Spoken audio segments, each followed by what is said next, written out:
future. I am the ruler, I am the king, I am the Kaiser. Take the ball.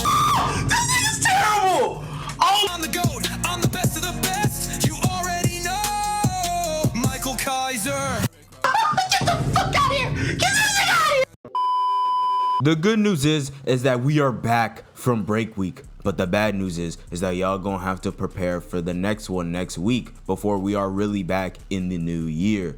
We also got this double spread color page showcasing all of the new Gen 11s that we know so far. They cut out Yugo and they're showcasing my GOAT Kaiser in that fur coat on that PBM type timing. But what's actually frying me is the fact that not only is Bunny not wearing shoes for no apparent reason, got his dogs out for every man's to see, but we got this nigga side dead ass staring in his face and he's just turned the other way. This one-sided beef gotta be legendary to have bro hating through the color spread.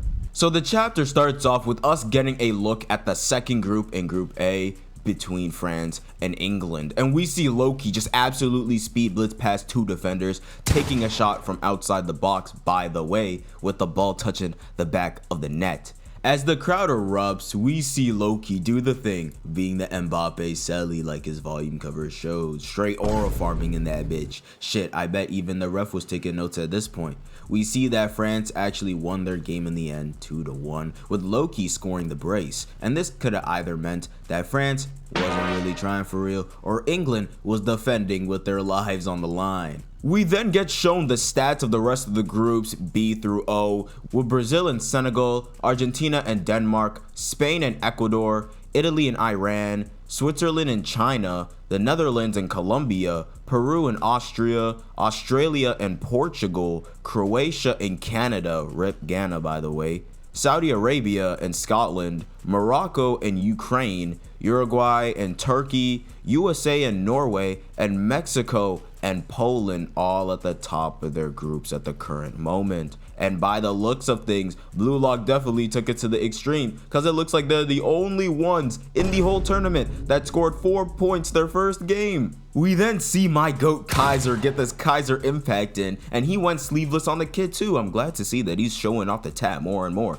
But we see that him, as well as Germany, won their game against Costa Rica 3-0, with Kaiser getting the hat trick. Now, I know this don't prove too much, but don't hop on that Kaiser train when you see him beat Japan later on in this arc.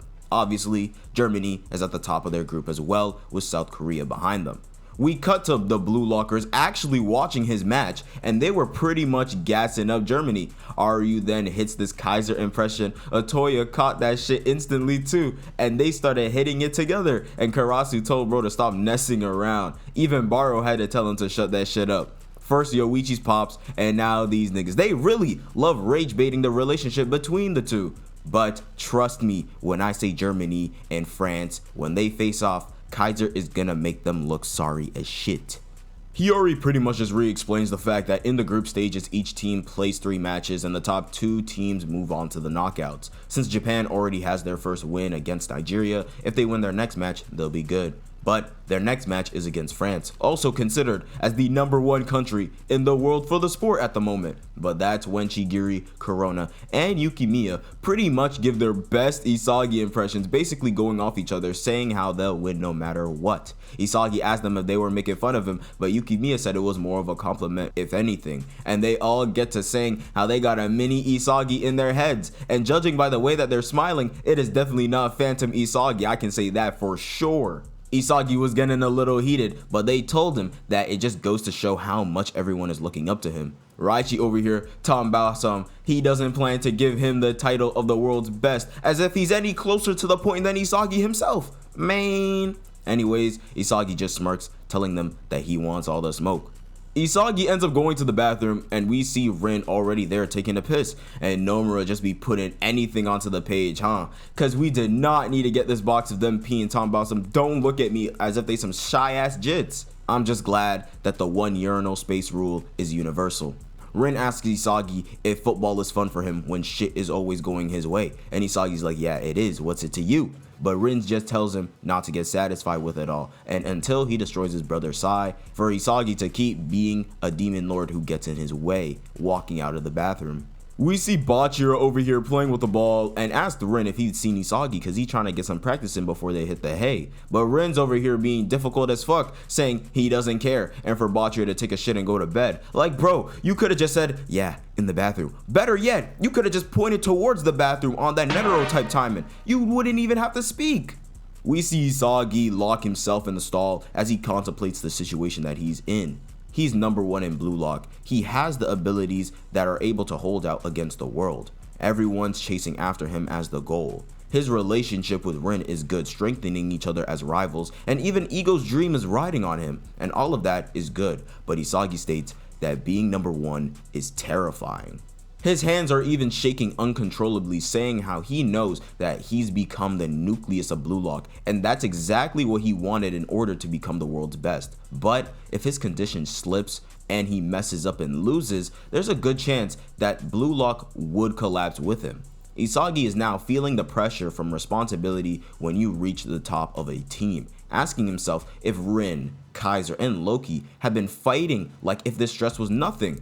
He also adds on saying that he's sure that Noah has overcome this feeling countless times. But we land 24 hours from the 3rd match of Group A, Japan versus France, the match we've all been waiting for, aka the pre-ass whooping of a lifetime. But it also looks like they pulled out Japan's away kit since France got blue.